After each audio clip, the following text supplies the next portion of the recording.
National Human Rights Commission has advised the National Broadcasting Commission to apply caution when acting on petitions of political parties against media organizations. The Human Rights Commission's appeal comes against the backdrop of the sanction against Channels Television, following a petition by a spokesperson of the All Progressives Congress Presidential Campaign Committee over an interview with the vice presidential candidate of the Labour Party, Dati Baba Ahmed. The Rights Commission says how media organizations were recently sanctioned was creating a negative narrative on the democratic process in the country. Well, this comes in the wake of complaints by the broadcasting organizations of Nigeria, which asked the Minister of Information to call the NBC to order. All right, we're now being joined by Professor Tonnie, a former Director General of the Nigerian Television Authority, who teaches media law and broadcast management at Igbinedion University, Okada. Thank you so much. So good to see you, sir. It's been a while. All right, so let's start with this, NBC situation where the broadcast regulator is being described as, using some high-handedness in the way it's regulating, especially against the backdrop of the fines that have continued unabated. Well, whatever anybody is saying now is about the same that what I had said in the past. And so I believe that it's a good thing that we have come all around it to hear what we have said before and to hear it again. So for me, really, I think that the focus on the NBC is probably not the right thing to do. I don't believe that the problem we are seeing is that of officials of the NBC. I think we must go beyond that to the principal. Whoever it is that is supervising the NBC has to look at this issue, especially as everybody is complaining about it. Secondly, we know that officials of the NBC are mostly journalists themselves and media practitioners. They know what it takes to do certain things, and they know what it takes not to do certain things. I believe that the program that has been complained about, which is the interview by Seun Okinbaloye involving the vice presidential candidate of the Labour Party, is not what all the noise we are making. I think that the media must not allow people to set the agenda for them. The problem Nigeria is facing today is a problem we have faced since 1959, and that is failed elections. Each time we hold an election, there's a problem. That is what we should be focusing upon now. It's not what one candidate said or what he didn't say. Whatever they said or didn't say cannot stop inauguration. What can stop inauguration is the settlement of the dispute by the Supreme Court. If the Supreme Court allows it, then there will be inauguration. If it doesn't allow it, there may not be inauguration. It's not because somebody said one thing or didn't say another thing. I think that we are blowing cosmetic matters out of proportion, because I have always argued that the NBC has to be independent before we can begin to question it. If it is subject to ministerial directive, I think it's unfair to really place all this problem on the NBC, because I think the NBC is merely doing what the political class that is supervising it has asked it to do. I say this against the backdrop of personal knowledge of how government supervises public organizations, particularly those that have to do with information and the media. It's very difficult for you to run any of those institutions professionally, because you get a lot of calls, a lot of pushing, a lot of name-calling and meetings for long hours just to coerce you to do certain things which the ethics should ordinarily not allow you to do. Now the question will be, why is it that the journalists there cannot resign and go away?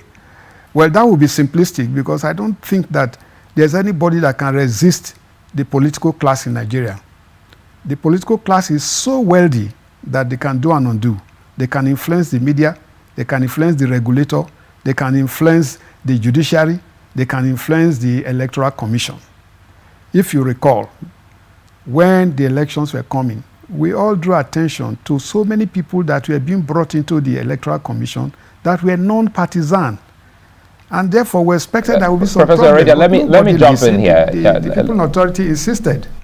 Allow me butt in here, and you've painted a picture, and one of the exciting moments here is that first we're talking to a practitioner, we're talking to a teacher, and also a public relations expert. Now, let's call a spade, if you will, in answering this for Nigerians. Are you saying that the NBC was stampeded into taking some form of hasty decision on what you called, you said you didn't see anything that we should worry about that particular interview? No, I'm not really saying that we should not worry about what is happening. What I'm saying is that we should not lay emphasis on that we are blowing cosmetic matters out of proportion. It is not that I am sure that the NBC has been stampeded, is that I know that is the modus operandi. The government organizations are usually stampeded into doing things that they would not ordinarily have done. Now, if anybody wants NBC to do the right thing, let's start from the starting point. Let's have an independent NBC. You cannot recruit people and put them under the minister and expect them to be able to be independent and to be able to follow what you want them to do. So I think that is the real problem. The problem is about the foundation. Do we have an independent NBC? If we have an NBC that is answerable to a politician, how can that NBC be independent? How can it do what it would have loved to do? I don't speak for the NBC because I've had running battle with the NBC in the past. My question is that there are certain things that make one believe that some of these things we are seeing are not ordinary. For example, the NBC has fined Channels Television, and they have cited the National Broadcasting Code 6th edition. Now, how can they cite that edition which a court has already outlawed? A court has said that code is not legal. So you can't be citing it. Not only that, we cannot allow an NBC that is an administrative body to be making judicial decisions. It is not the place of NBC to fine somebody, but probably to take someone to court to say you have done the wrong thing, this is what the law says, and then the court can determine. Because even when an administrative body has authority to do certain things that have to do with rights of people, that administrative body has an obligation to act in accordance with the principles of natural justice, in which case you must hear the other side. You must not be a judge in your own cause. So these things cannot happen. Administrative body that does this is subjecting itself to judicial review. Right. So I believe that what we are talking about is what some people have called distraction, right? And we are looking at so many wrong things. We are arguing about so many wrong things, and we are saying, no, this was wrong, this was wrong. What was really wrong was those who stopped people from voting. What was really wrong was those who did not get to polling stations early. What was really wrong was those who did not allow free and fair elections. People are only reacting to those ones now. To go, sir, how would you even assess the performance of the media before, during, and after the elections? What's your assessment? Well, I think it has been quite good, far better than our time.